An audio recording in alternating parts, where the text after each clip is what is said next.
Hey everybody, John Mark here. Welcome to Mark My Words. A very interesting development today. This is just a couple hours ago. Breaking news. West Virginia Governor Jim Justice, the governor of the state of West Virginia, held a press conference with the president of Liberty University. Liberty University is probably the most famous, biggest Christian university in America. It is located in Virginia. These two gentlemen held a press conference inviting any Second Amendment sanctuary county or any county in Virginia that wants to join West Virginia to join West Virginia. Now, this is coming on the heels, and I'm going to play you a couple of clips of the video in a second, but just a little bit of background. This is coming on the heels of a couple of weeks ago, and as far as I know, I was the first person to break this story. You can see the video here, breaking. West Virginia invites Virginia Second Amendment sanctuary counties to join West Virginia. And in that video, if you haven't watched it yet, you can go watch it. I'll put the link in the top comment. It talks about the resolution that was being put forth in the West Virginia legislature to invite Virginia Second Amendment sanctuary counties to join West Virginia. So this is an official resolution by the government's structure of West Virginia inviting Virginia Second Amendment sanctuary counties. I received an anonymous tip about that. I still don't know who the person was. They said, don't release this yet because it's not public, but it's coming. And they sent me the link. And then they said, okay, it's public now. You can release it.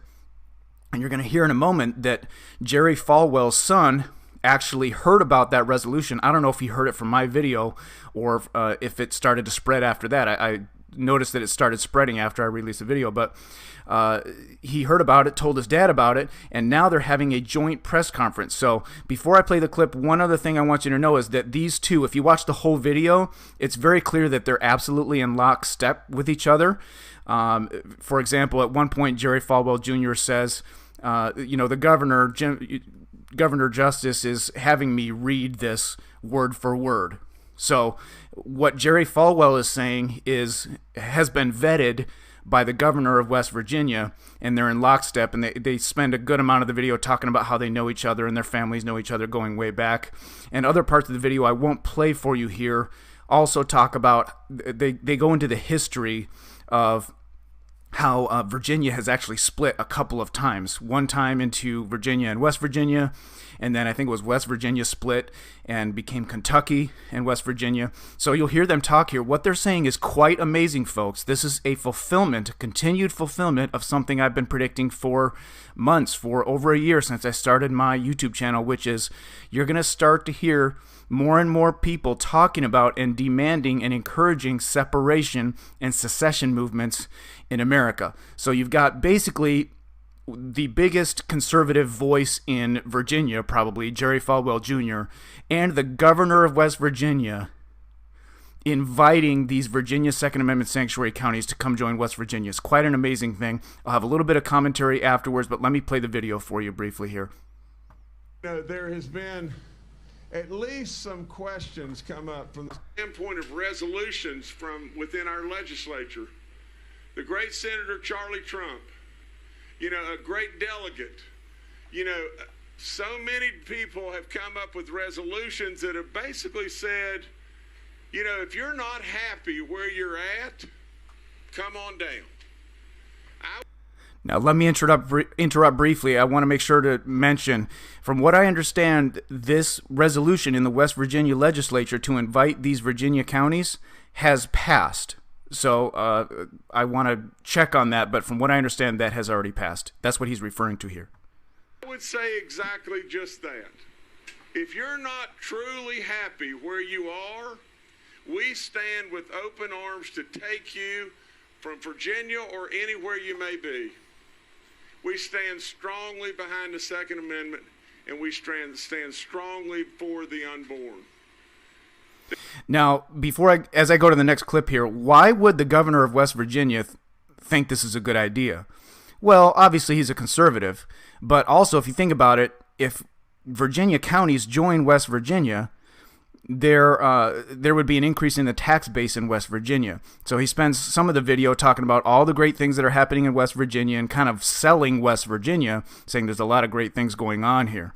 So you can see the incentive even besides the conservatism, which is obviously the primary incentive you can see the incentive that a governor like the governor of West Virginia would have to increase the size of the state. All right, let's go to Jerry Falwell now. I'm playing you the most pertinent clips. Past 2 years, the Democrats control every statewide elected office throughout the Commonwealth of Virginia, as well as both chambers of the state legislature. And they're using their power to strip away the God-given rights held by every person in the state, despite their protections under the U.S. Constitution. The Democrats are anti-life, anti-Second Amendment, anti-liberty, and even anti-business with their oppressive environmental regulations. And now they're doing even more damage by making it difficult for the most needy college students. Okay, so now he goes into something about education, because obviously he's a president of a university, so that's not interesting to most of us, but I'm going to fast forward to even more pertinent comments here. But he's setting the stage. In case you've been living under a rock somewhere, Virginia flipped from red to completely blue because of, you've obviously got the D.C. suburbs, many of which are in Virginia, voting 90% left, and then you've got a lot of influx of immigrants, which are voting more than 2-to-1 left wing, and this has flipped Virginia from red to blue, and this is a microcosm of what is happening across America. Even Texas, folks, is turning purple because of immigration, because non-white immigrants vote more than 2-to-1 left wing. So that's something I mention in almost all my videos. Let's go now to some more pertinent comments. These are amazing comments by Jerry Falwell. And hope for the future. But it has also awoken a sleeping giant of passionate conservatives who will stand up against this infringement of their God-given rights. The assault on individual liberties in Virginia has drawn attention to the fluid border that has existed ever since the great state of West Virginia was formed in the midst of the U.S. Civil War. Dating back to when the war was tearing families and communities apart, the opportunities for counties in Virginia to join the ranks of those in West Virginia has remained an open invitation to this day. While action by the legislature in both states and possibly even the U.S. Congress might still be required, the palpable yearning in Virginia for a pathway to greater freedom with our family in West Virginia grows greater by the day. Petitions are already circulating online, and one group has dubbed this movement Vexit, V-E-X-I-T. Recently, I learned about a resolution currently moving through the West Virginia House from my son Trey, and it prompted me to contact my friend, Governor Justice. This resolution effectively puts out a welcome sign inviting any counties in Virginia to become part of the state of West Virginia. While there will likely be a robust debate about how cities and counties could leave their home state of Virginia, one thing is absolutely certain. Many counties are taking a long, hard look at escaping the barbaric, totalitarian, and corrupt democratic regime in Richmond that is trampling on individual rights throughout the state. If the groundswell of support grows for cities and counties to leave, what's also certain is that they will be joining the mountain state miracle that Governor Jim Justice has engineered with the help of his good friend, President Donald Trump.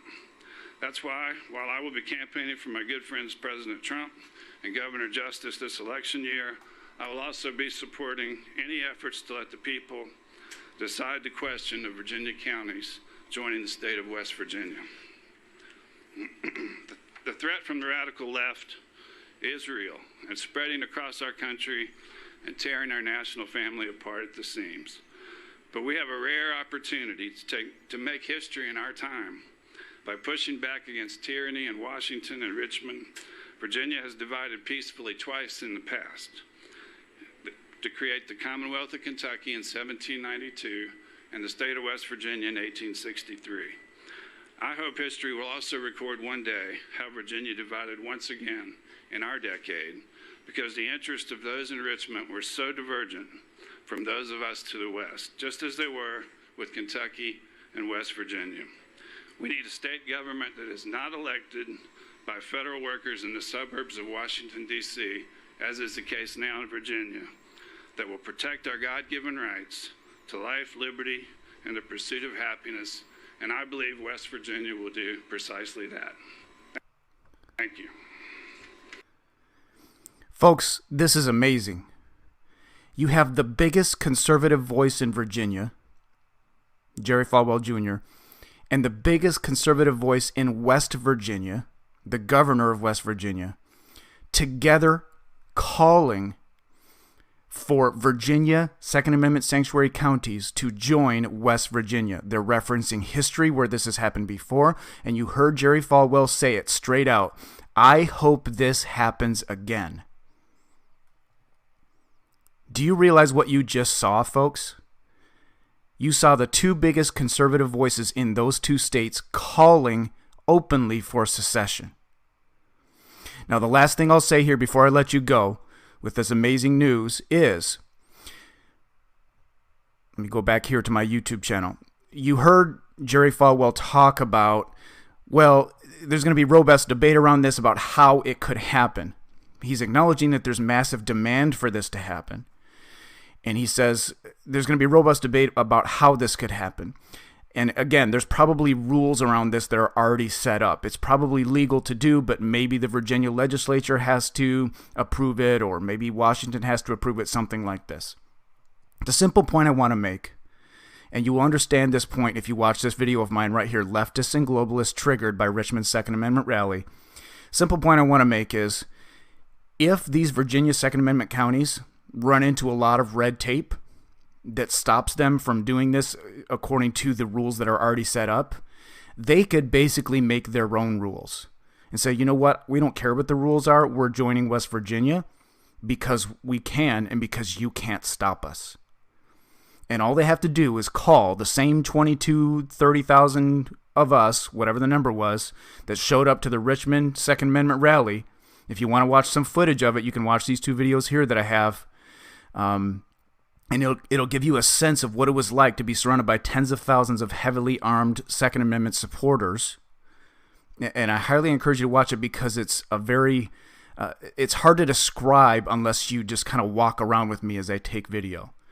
But you will see why no one is going to mess with the crowd like that. All they would have to do, if necessary, is call on us to show up again and defend their right to secede from the D.C. suburbs and Richmond. It's basically government employees paid for by the Virginia citizen taxpayer dollars and third world immigrants voting to disarm the people of Virginia. That's what's happening. All they need, if they run into red tape, all they need to do is just call the same 22,000 people, and hopefully even more would show up. Because don't forget, the people that went to this rally in Richmond were actually expecting a fight. There were reports of Antifa bussing in 7 buses of people and all this stuff. Nothing happened, and if you walk around and see the sights that I saw there, you realize why nothing happened and why no one will mess with a show of force like that. So watch this video right here and you'll understand more about that. Leftists and Globalists Triggered by Richmond's Second Amendment Rally. That'll explain the dynamic to you. My point is, if the Virginia Second Amendment counties want to secede from the Richmond and the D.C. suburbs, they don't need anybody's permission. All they need is us to come show up. So let's not be discouraged if we run into red tape here. Spread the word that if we run into red tape, you know, at the end of the day, it's the people that have the ability to exert force that decide what happens. And that's the grassroots right wing. The military voted 2/3 for Trump and is heavily Second Amendment in favor. Same with the police are heavily pro Second Amendment from the surveys that I can see. Especially even at the rally, you had sheriffs showing up and saying, we're not going to enforce red flag laws. We're not going to enforce these anti-Second Amendment laws.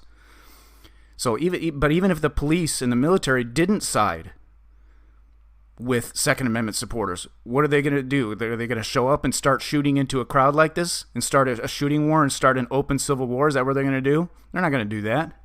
Highly, highly unlikely. So the simple point is, the people who have the ability to exert force can do whatever the heck they want at the end of the day. So I would just encourage anybody that's watching this, maybe you're in the government, or part of the decision-making structure in Virginia. You can do whatever you want. and we will show up and support you. And I encourage all of you, if you're even if you don't live in Virginia, be willing to show up and support and defend, because this is where the rubber meets the road, folks. This is what it's all been leading up to. Okay, I'm not saying this is the end. This is just the beginning.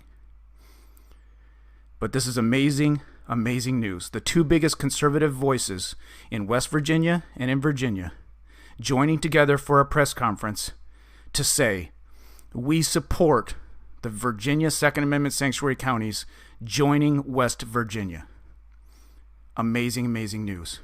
Make sure you're subscribed to my channel. You're not going to want to miss my upcoming videos. In my next video, I believe it will be in my next video, I'm going to be talking about why America is so polarized. There's a recent poll that came out that showed America is more polarized than ever politically. It's the highest polarization they've ever recorded. And I'm going to explain to you why that's happening and why the two sides can't talk to each other. We understand this scientifically now.